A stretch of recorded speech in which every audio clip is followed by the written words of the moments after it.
year 1981.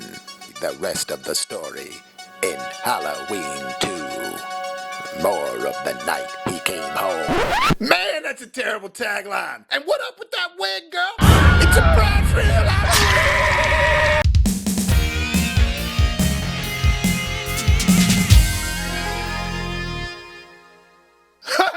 What up, guys? Bobo here with BrassReel Brothers. Thanks for coming back for some more popcorn. Well, October's full force, and like I promised, we're going full force with the icons. The slasher icons! Last video, we talked about the 1978 legendary classic Halloween, and today we're talking about its sequel, Halloween 2.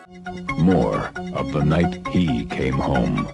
Yeah, that tagline's terrible. Alright, look, I'm one of those people that kinda wishes they wouldn't have canceled this one out when they did the 2018 reboot, you know, that connects right after part 1. Kinda wish they would have kept this one in there. Outside of the ending, of course, that wouldn't have been able to happen. I just love this movie so much. It's not near as good as the first one, but I still think it's a close second, and it's way more of a slasher. Now, I'm gonna talk about this more when I get into the Friday the 13th franchise. But they were already on part 2 of Friday the 13th, so Halloween was like, we can't have the guys that we inspired one-up us. So the same year, Halloween 2 comes out. But this one really is as much fun as the first one for me. It doesn't have quite the originality because, come on, it's the second one. But it picks up literally right where the first one left off. It takes place in the same night. And that's where I threw in the last video, I shot him 6 times! I shot him 6 times! That actually didn't come in until part 2. I just had to put it in there because it's a famous Loomis line. But Loomis is way more over the top in this one as far as his fear of Michael Myers. He starts speaking of him way more like a legend. Every time he's describing him to the cops, it's almost like he's telling a campfire story about Michael Myers. It became an obsession with me until I realized that there was nothing within him, neither conscience nor reason, that wasn't even remotely human. But it really adds to the lore of the character, and I love it. It has a cool opening credits scene that's a little different than the first one. This one, it has like a skeleton being revealed inside of the pumpkin while the credits are going up. It's very similar to the first movie. It's just kind of focusing more on the evil element than they did in the first one. The first one, he was just a madman loose. This one, they start focusing a little bit more on the fact that he might be evil. This is also the one that introduced the Mr. Sandman song into the franchise, which is now synonymous with the franchise. Mr. Sandman, bring me a dream. The music is still badass in it again, and it's done by John Carpenter again, but it's way more 80s synth sounding than this one. And let's face it, we're in the 80s now, so bring on the 80s synth.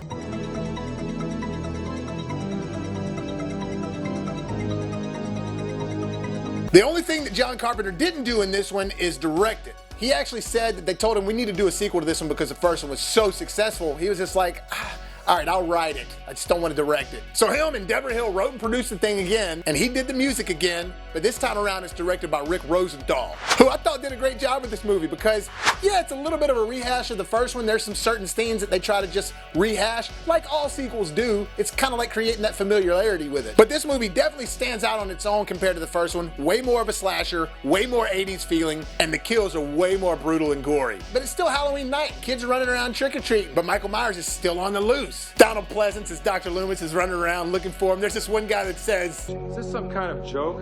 I've been trick-or-treated to death tonight." But I love Donald Pleasance's reply. You don't know what death is. See what I mean? He's just taking it a little bit more over the top at this point with his character. So Michael's on the loose, but nobody really is afraid of this guy because they don't know about him yet. It's still Halloween. It's still the exact same night. Michael's walking around with all the other people in costumes. And there's some really cool POV stuff of him going down the back alley. Just some really cool imagery, in my opinion. I think it's very creepy. You even hear the neighbors hearing Donald Pleasance. I shot him 6 times! I shot him 6 times! When Michael grabs a knife out of some random neighbor's kitchen and just continues on the kill spree, because it's the same night. And while he's still knocking off babysitters,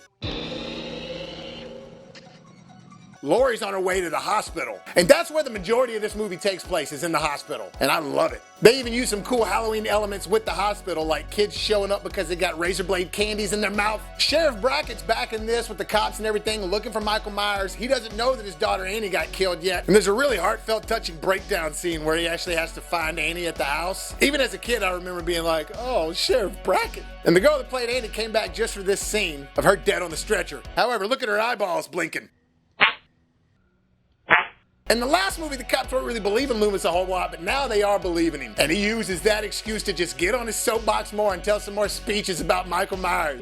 I am talking about the real possibility that he is still out there. You ham it up, Donald. There was also somebody they were talking about in the last movie to Jamie Lee Curtis called Ben Tramer. They were talking about maybe him being like sweet on her and stuff like that. I'd rather go with Ben Tramer. Well, there's a faux Michael Myers in this movie that's just walking around dressed up, trick-or-treating, but they mistake him for the real Michael Myers, and it's great. And that was Ben Tramer. It doesn't really feel like a sequel. It kind of feels like a continuation. The direction is a little different, and it has more gore effects and more of a slasher vibe. Oh, and there's definitely Jamie Lee Curtis's wig. Apparently she was doing some other movie at the time and had already cut her hair. But it is one of those things, you don't really notice it until somebody tells you, and it's like, oh, damn. But once it gets in the hospital, I really love the creepy element that it adds to the film, and that's what truly separates it from the first film, in my opinion. First film was in the neighborhoods, second film's in the hospital. You got these cool, funny paramedics that are in there, and this one guy, Bud. Oh man, he is awesome. He has this Amazing Grace song that he sings. Boy, he's just a dirtbag, but you can't help but love him. Amazing Grace, come sit on my face. Don't make me cry. I need your pie. But anybody watching this movie, especially girls getting disgusted with him, don't worry. He gets his later. But man, his girlfriend gets it way worse into the hot tub.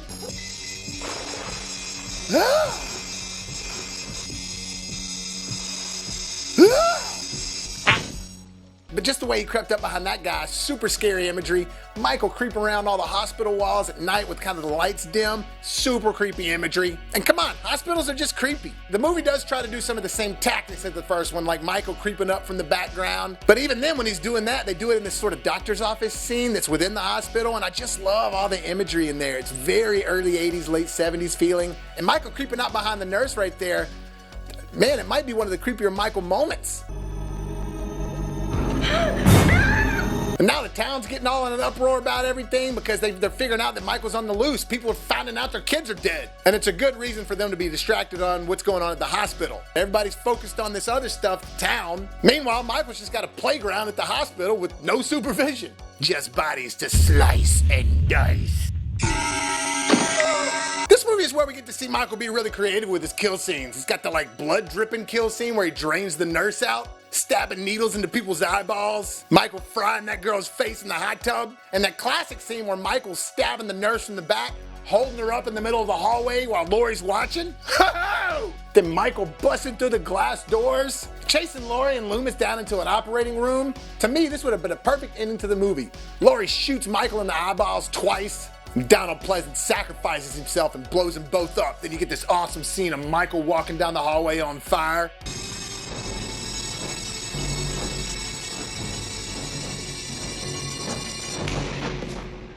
Man, great imagery. Slightly poetic in its own way. Look, I love part 2. I think it's badass. I love the kills. I love the music. Remember I was talking about the evil thing earlier? They start doing this sort of Samhain thing, and yeah, it's pronounced Samhain, not Sam Hain like they pronounce it in the movie. Sam Hain. But this is where they really start incorporating the evil element to Michael, which goes further throughout the sequels, and we'll get to those. The blackest eyes. The devil's eyes. But overall, I love Halloween 2. I think it's almost just as good as the first one. Yeah, it's not quite as good, but it's still almost just as good. It's got awesome kill scenes in it. The music's badass. The vibe and the feel of it, the imagery, everything's just awesome. They try to do some of the same scenarios a little bit and rehash them in a certain way, but what sequel doesn't? Halloween 2 I watched just as much as a kid growing up, not maybe even a little more than one. The only real thing that I'm kinda on the fence about is the whole brother-sister thing. I mean, it works in some arguments. You wouldn't have H2O if it wasn't for that. But in other arguments, it's just kind of scarier that he's after her for no reason, like in the first one. I know they had to kind of up the ante in the second one and add more to the lore, which is why I kind of don't mind it. Like I said, I'm just 50-50 on that. I give Halloween 2 an A-. Well, guys, that'll do it for this review. Tune in tomorrow where we talk about Halloween 4, The Return of Michael Myers. Yeah, we're skipping over part 3 because ain't no Michael Myers in that. Plus, I already did a review for that. Thanks so much for clicking on this video, guys. Hit the like button if you enjoyed it. Look for BrassReel Brothers on Facebook. Look for Bobby Williams on Facebook. Look for BrassReel Brothers on Twitter. And if you haven't done so already, hit that subscribe button so you can help us make it to the top. And as always, if life gives you lemons, make some hot, fresh popcorn.